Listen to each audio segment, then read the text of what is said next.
Assalamualaikum warahmatullahi wabarakatuh. Pada kesempatan kali ini, saya akan mempresentasikan dan menjelaskan tentang inquiry based learning. Anggota kelompok kami yang pertama saya sendiri, Made Clara Septiana, kemudian Dwi Indah Handayani, dan Sisi.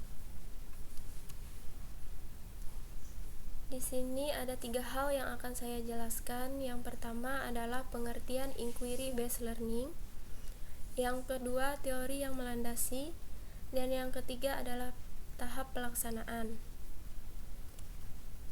Pengertian inquiry based learning atau IBL adalah model pembelajaran berbasis penyelidikan yang mempersiapkan peserta didik pada situasi untuk melakukan eksperimen sendiri sehingga dapat berpikir secara kritis untuk mencari dan menemukan jawaban dari suatu masalah yang dipertanyakan. Kemudian, teori yang melandasi IBL ada 3. Yang pertama adalah teori belajar konstruktivisme. Menurut pandangan teori ini, peserta didik mengkonstruksi pengetahuan mereka sendiri melalui interaksi dengan objek, fenomena, data-data, fakta-fakta, pengalaman, dan lingkungannya. Pengetahuan yang dikonstruksi dianggap benar bila pengetahuan tersebut dapat digunakan untuk memecahkan masalah sesuai dengan masalah yang dihadapi.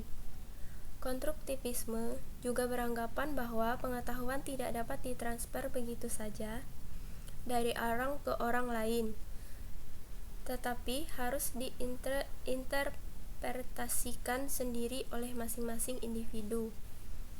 Artinya, pengalaman bukanlah suatu yang sudah jadi, melainkan proses yang berkembang terus-menerus. Kemudian yang kedua ada teori belajar Ausubel. Belajar menurut Ausubel 1996 ada 2 jenis, yaitu belajar bermakna dan belajar menghafal. Belajar bermakna merupakan suatu proses di mana setiap informasi dan pengetahuan baru dihubungkan dengan struktur pengertian atau pemahaman yang sudah dimiliki oleh peserta didik sebelumnya. Belajar bermakna terjadi bila peserta didik mampu menghubungkan setiap informasi baru ke dalam struktur pengetahuan mereka. Hal ini terjadi melalui pengalaman peserta didik terhadap sebuah konsep maupun mengubah konsep melalui proses asimilasi dan akomodasi konsep, sehingga menyebabkan peningkatan kemampuan untuk memecahkan masalah. Untuk itu, dapat dikatakan teori belajar bermakna dari Ausubel sesuai dengan model pembelajaran inquiry. Yang ketiga ada teori belajar penemuan dari Brunner. Salah satu model instruksional kognitif yang sangat berpengaruh ialah model Jerome Brunner 1996.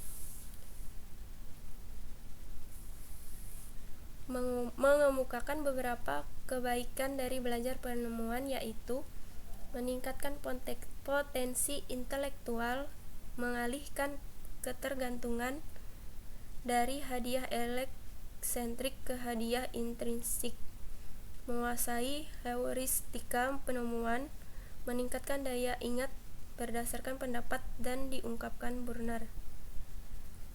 Model inquiry mempunyai kesesuaian dengan belajar penemuan karena peserta didik diarahkan untuk menyelesaikan permasalahan pada lembar kerja sesuai dengan pengetahuan dan kemampuan sendiri. Kemudian di sini ada tahapan pelaksanaan. Yang pertama adalah orientasi. Orientasi adalah langkah-langkah untuk membina suasana atau iklim pembelajaran yang responsif. Pada langkah ini, guru mengkoordinasi agar peserta didik siap melaksanakan proses pembelajaran. Guru merangsang dan mengajak peserta didik untuk berpikir memecahkan masalah. Langkah orientasi merupakan langkah yang sangat penting. Keberhasilan strategi ini sangat tergantung pada kemampuan peserta didik untuk beraktivitas menggunakan kemampuan dalam memecahkan masalah. Tanpa kemauan dan kemampuan, maka proses pembelajaran tidak akan berjalan dengan lancar. Yang kedua, merumuskan masalah. Ini merupakan langkah membawa peserta didik pada suatu persoalan yang mengandung teka-teki. Persoalan yang disajikan adalah persoalan yang menantang peserta didik untuk berpikir memecahkan teka-teki itu. Kemudian yang ketiga adalah merumuskan hipotesis. Hipotesis adalah jawaban sementara dari suatu permasalahan yang sedang dikaji. Sebagai jawaban sementara, hipotesis perlu diuji kebenarannya. Perkiraan sebagai hipotesis bukan sembarangan perkiraan, tetapi harus memiliki landasan berpikir yang kokoh, sehingga hipotesis yang dimunculkan bersifat rasional dan logis. Kemudian yang keempat adalah mengumpulkan data. Mengumpulkan data adalah aktivitas menjaring informasi yang dibutuhkan untuk mengkaji hipotesis yang diajukan.